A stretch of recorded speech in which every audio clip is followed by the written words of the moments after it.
Assalamu alaikum. Урматтуу кесиптештер, урматтуу төрага. Алайкы зонасы өзүнчө бир чоң зона.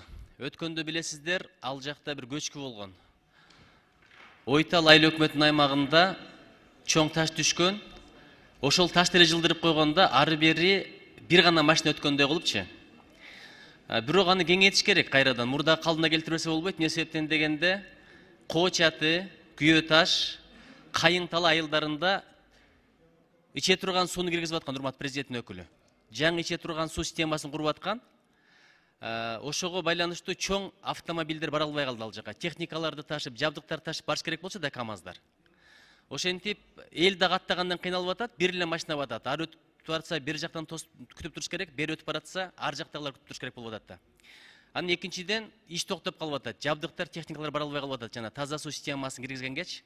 Өткөндө кабинеттин төрагасы келгенде, ушул жактан да Кытайга жол ачалы, ошондо тупик статусунан чыгат дагы, өзүнөн өзү инвестиция болот, жолдор курулат деп айттым эле. Ушуга бир көңүл бөлүп коюңузчу. Ал жактан билесиз, больница да жок. Көпчүлүгү баягы ай күнүнө жеткенде төрөш үчүн дагы райондун борборуна келет, областка келет, операция үчүн деле ошондой. Ушуга бир приоритеттүү мамиле кылып, өзүңүз көзөмөлгө алыңыз. Чоң рахмат. Рахмат.